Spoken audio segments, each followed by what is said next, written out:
Hi friends. కాచింతల్లో అయితే నేనైతే నా ఛానల్‌లో మంచిగా సక్సెస్ అవ్వాలని, నా సబ్స్క్రైబర్స్ అందరూ చాలా మంచిగా ఉండాలనైతే ఆ కాశీనాథుడినైతే వేడుకున్నానండి. ముందుగా వినాయకునికి పూజ చేశాను.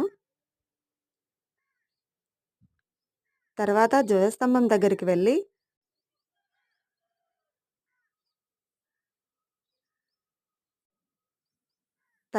ధ్వజస్తంభం దగ్గరికి వెళ్ళి, అక్కడ కూడా మొక్కున్నానండి. అక్కడి నుంచి కాశీ విశ్వనాథుడిని కూడా దర్శనం చేసుకొని, తర్వాత నదిలోకి చూశానండి. నదిలో కూడా ఒక నందీశ్వరుడున్నాడు. నదిలోకి దిగాలంటే భయమైందండి. ప్రతి ఒక్కరు దిగడం, జారి పడడం. నాకు కూడా భయంగా అనిపిచ్చింది. కొంచెం జాగ్రత్తగా అయితే దిగాను. చాలామంది పడ్డారండి జారి. నాకక్కడ పాము పిల్ల కనిపించింది. నాగుపాము పిల్ల.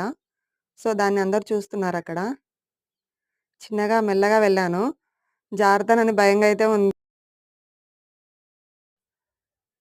తర్వాత నమస్కారం చేసుకున్నానండి గంగాదేవికి. మాకు ఎప్పుడూ వాటర్‌తో ఇబ్బంది లేకుండా ఉండాలని, పొలాలకి మంచిగా నీళ్లు అందుకు రావాలని. అదే అండి మొత్తానికి కాచింతల గుడి. దర్శనం జరిగింది. కోరికలన్నీ చాలాగా కోరాను. స్వామి తీరుస్తాడని అనుకుంటున్నాను. నా ఛానల్ పెద్ద హిట్ కావాలని చాలా చాలా కోరుకున్నాను. Thank you.